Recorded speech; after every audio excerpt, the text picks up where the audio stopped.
Live from the Talking Joe studios. It's Talking Joe.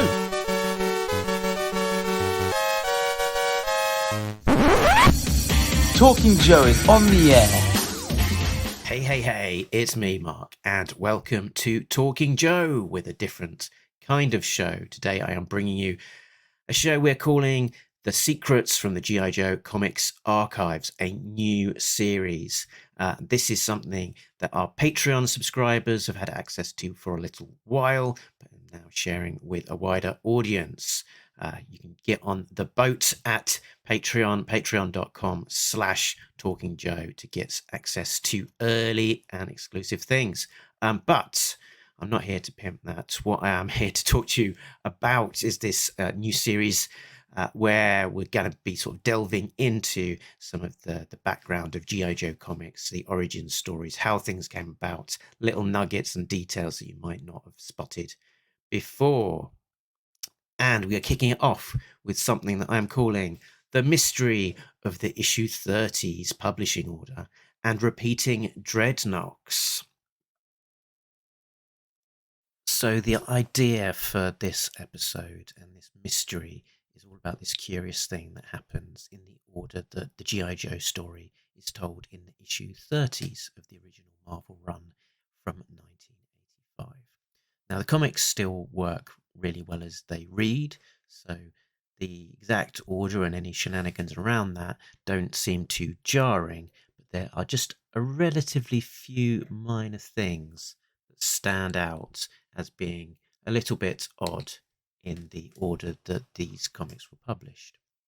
So firstly, the baroness testing out the Rattler after her part in the attempted assassination of Cobra Commander, where it doesn't refer to those events at all. The weird reuse of Dreadnoks destroying Skystrikers 3 times, coinciding with appearing on the covers to issue 30, 32 and 35. The multi-art teams suggesting that there might have been deadline trouble, and the very long delay in addressing the assassination plot point from issue 33. So I'll try and piece this together with clues from the original art, solicits information from Marvel Age, and other information. So we start in issue 30. Buzzer, Ripper, and Torch detail the Skystriker at Maguire Air Force Base.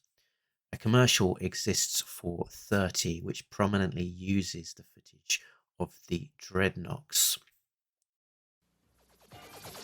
Someone is coming! It's your turn! Dreadnoks Cobra needs you! You must attack G.I. Joe before dawn! Cobra! They can destroy and leave no traces. Dreadnoks! Evil is written all over their faces. Dreadnoks! Horrifying new foe of G.I. Joe! Searchlights! G.I. The American hero, fighting evil Cobra. The legend of G.I. Joe continues at Marvel Comics. So the way that these commercials are produced is that on the surface they advertise a particular comic, but it's really just subterfuge to try and advertise the toys.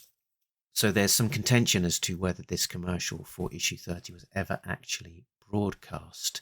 It seems that there's only really evidence that issue 35 was actually broadcast, and this edition might just only exist from 3D Joe's uploading to the internet from an internal Sunbow compilation tape. So it could be that this commercial was originally created for issue 30, but actually used for issue 35. So the solicit information for 30 pretty much describes the issue as we know it. The Dreadnoks going on a rampage, their target an airbase. The next issue is All Fall Down, Snake Eyes in the High Sierras, and the solicit information is consistent with the story as published. The following issue, in issue 32, it's a story which largely continues from issue 31, a story about Joes and Cobras in the High Sierras, But there is this strange bolt-on sequence with the Dreadnoks and Zartan, which flashes back to the events of issue 30, and it uses an exact duplicate of a sequence, including it's exactly the same art as a stat copy with different captions. And I think this reuse of an entire page for a flashback isn't something that's happened before or happened since, so it's very unusual. The Dreadnok cover to this issue as well doesn't seem to be merited, because they only have this small appearance in the issue, which again is just a flashback to the events of issue 30. So it's likely that this sequence was added so that the Dreadnoks could be on the cover, so they could again reuse that same commercial that was originally created for issue 30. Possibly delays meant that the commercial was never actually aired for 30 or 32, and was pushed all the way back to issue 35. The fact that this Skystriker sequence is shown so prominently in the comics with the Dreadnoks on the front cover for 30, 32, and 35 makes me think that it can only possibly be related to the covers. The original artboard for the cover to issue 32 has issue 31 Jan 85 crossed out, so it appears that the timing was changed on how this would be used. Most likely it was expected to be used to tie into the commercial. Maybe it was originally going to be 30, then 31, and then pushed back to 32. When they're creating the animation for the comic commercials, they need a long lead time for that. Larry Hamill would typically start with producing a cover and then work back to create the story inspired by the cover, so that the cover would normally be the first thing produced for those issues.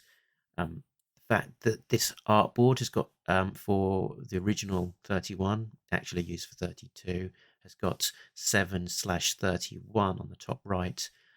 Possibly this was the date that it was made, so 31st of July 1984. And that would mean that the cover was produced well ahead of the contents for the book that it was intended to be used for. Again, suggesting that it was produced well in advance to link to being used for a commercial. The solicit for 32 reads much as the issue that we know. Issue 33, Celebration, included the assassination attempt on Cobra Commander. So quite a big story with a big cliffhanger.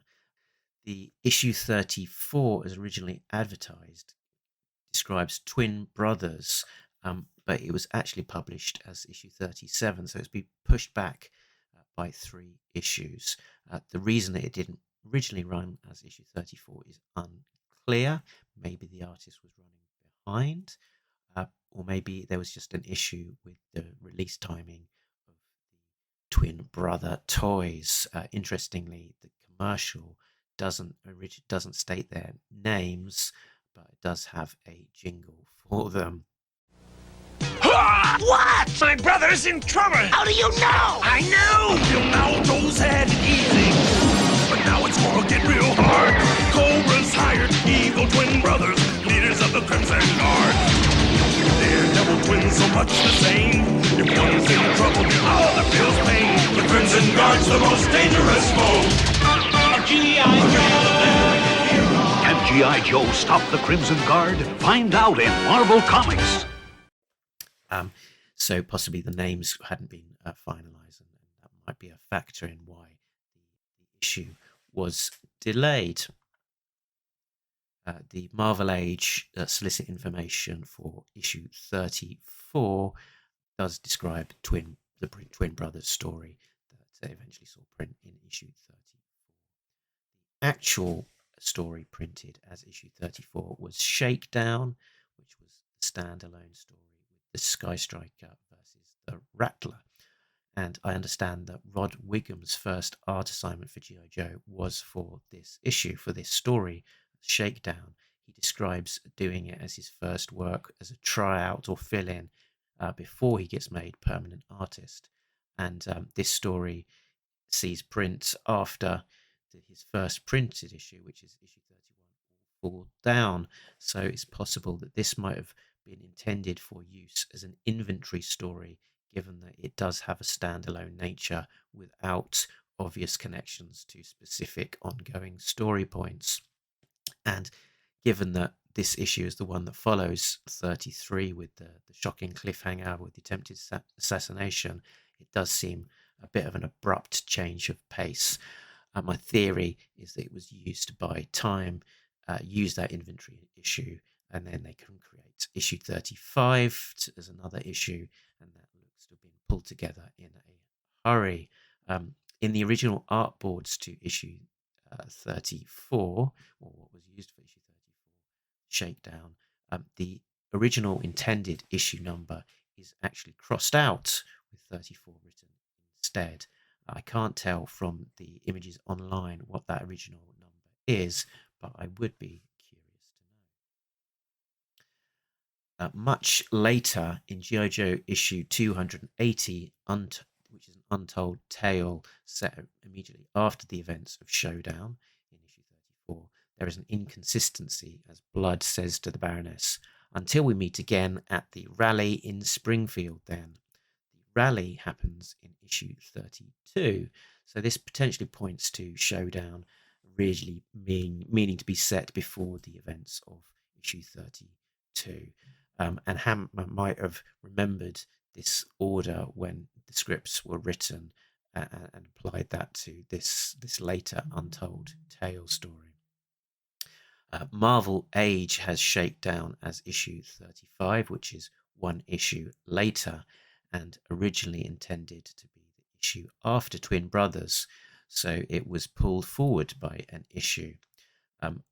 Probably there was this need, the following the pushback for the Twin Brothers story by 3 issues, they suddenly needed material, so they pulled forward this inventory story of Shakedown, and then that gave them a little bit of space to create a brand new story for issue 35, which features the Dreadnoks.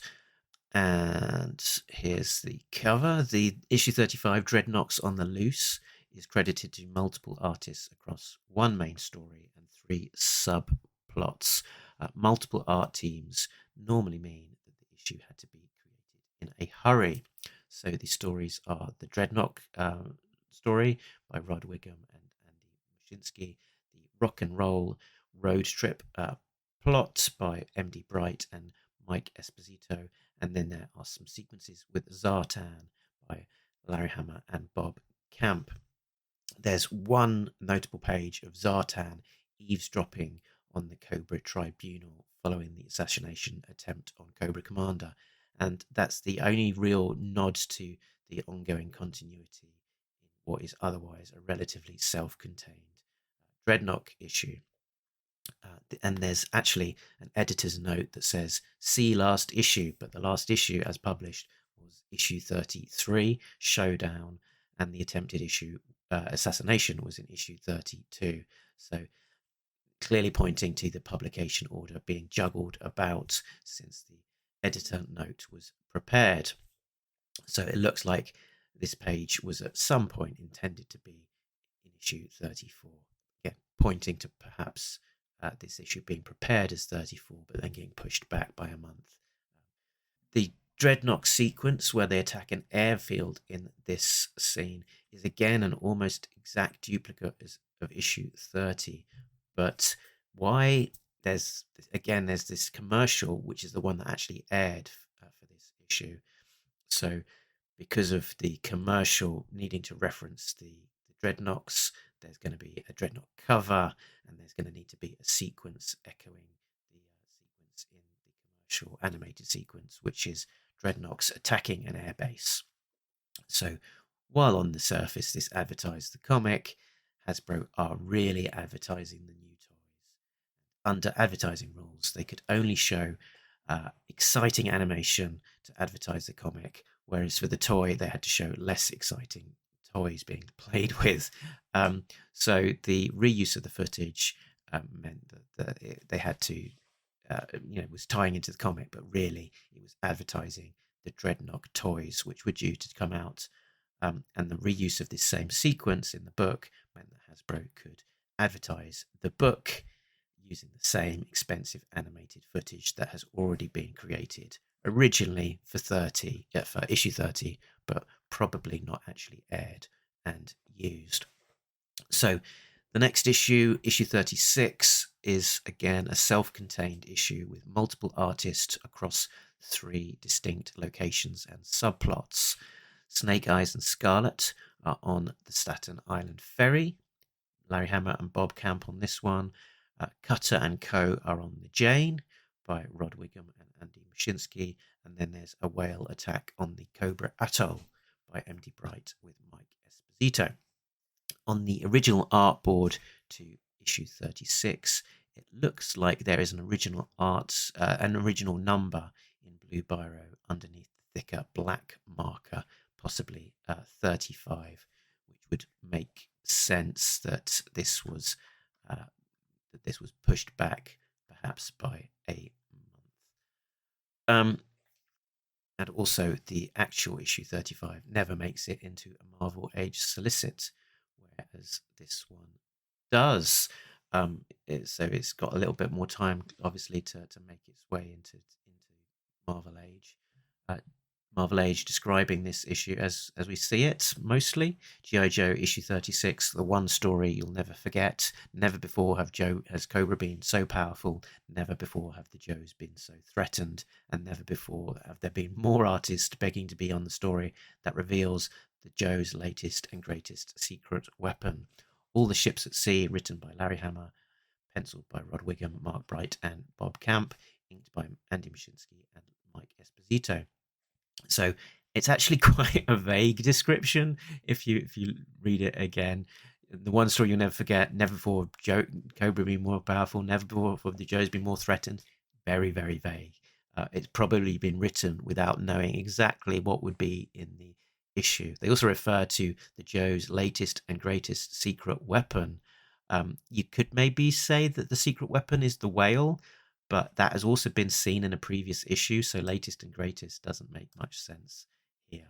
I think a case of a solicit information being written first, and then the story actually being come up with later on.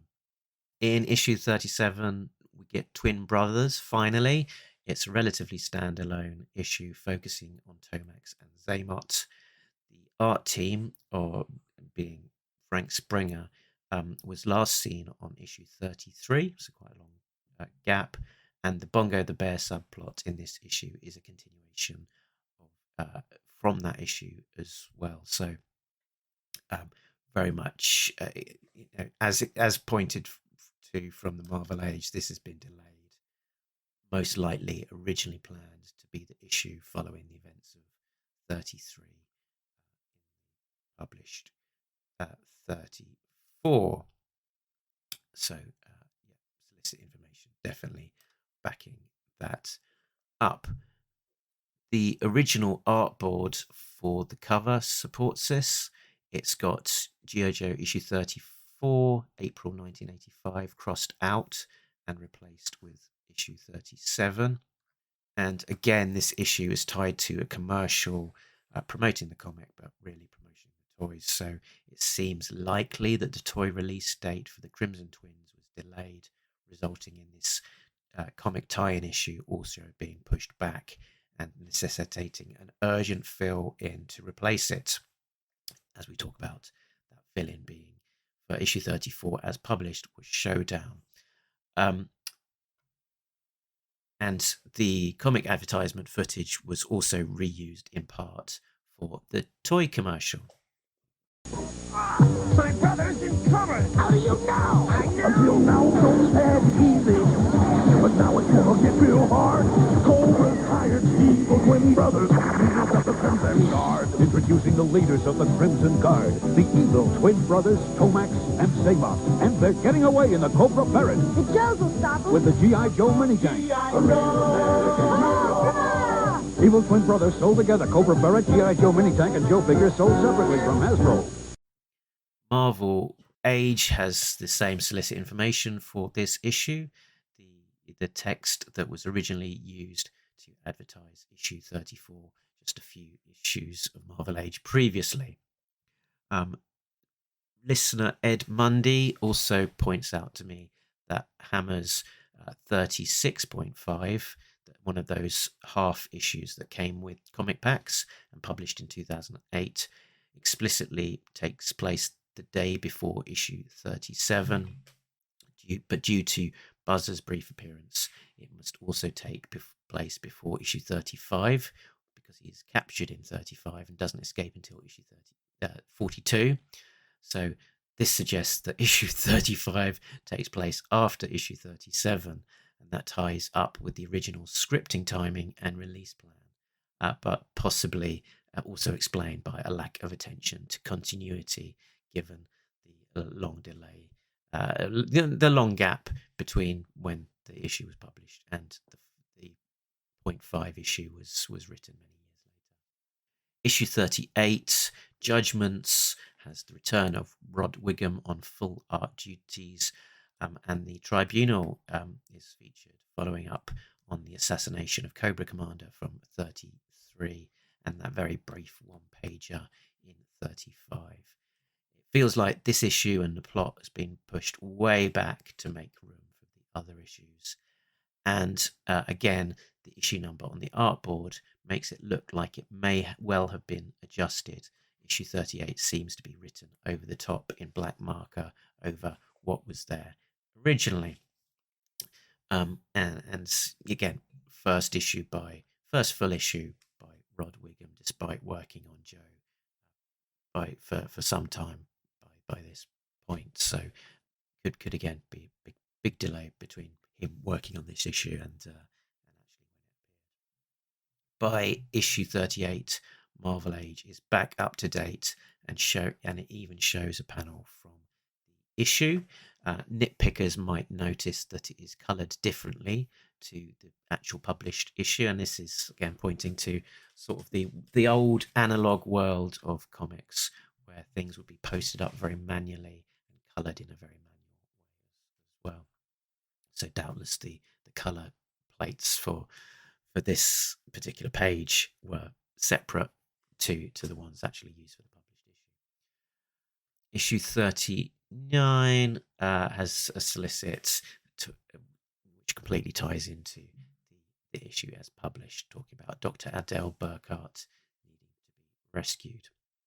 So talking about the publication issue, and delays and the Dreadnoks particularly, I think the reuse of all of these pages for the Dreadnoks and the associated adverts is likely to be down to moving of timings for the release of the Dreadnok figures.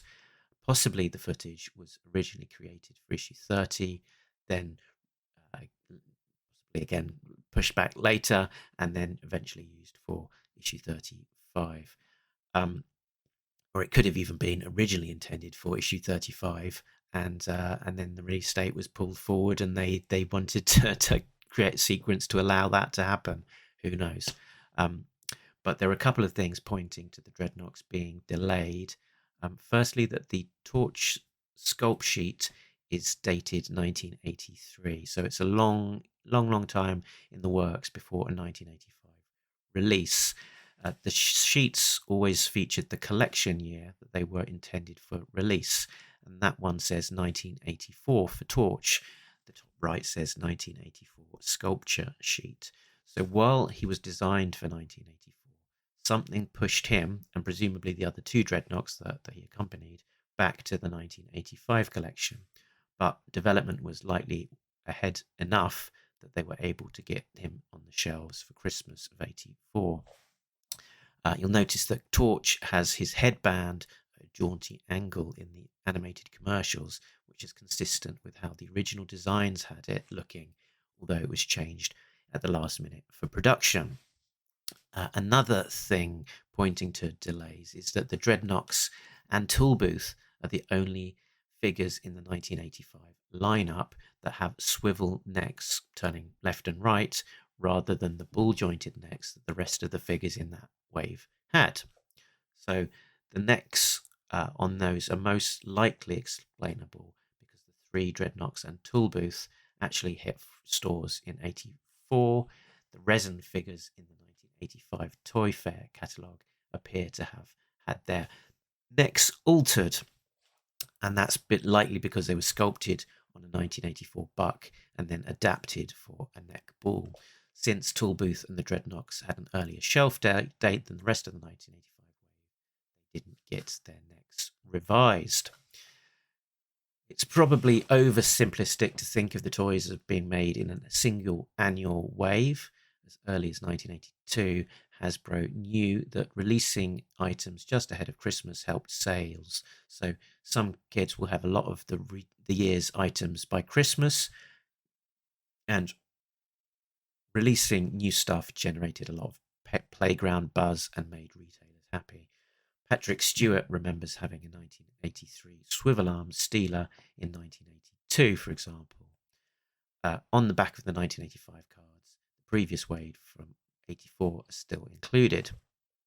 There's a page here from 1984 Sears Wish Book, for example, which contains the bridge layer, which is normally part of the 1985 wave. Talking about Patrick, not Picard, Stewart still, he believes that Toolbooth and the Dreadnoks were all pushed ahead from the 1985 collection to be released in late 1984. He can recall his friend bringing Buzzer to school that year and asking for one for his birthday in November 84. Issue 30 is dated December 84, which means it would have hit newsstands in approximately October 84. The cover date is when newsstands would remove the issue from their stands rather than when it came out. So this makes a possibility that the advertisement for the Dreadnoks could have been intended to be brought forward for issue 30 rather than the other way around of pushing it back. Another possibility tying into all of this is that the controversial language on the file cards meant that some of the figures were re-released with revised file cards. Buzzer, for example, had 4 variations of his file card.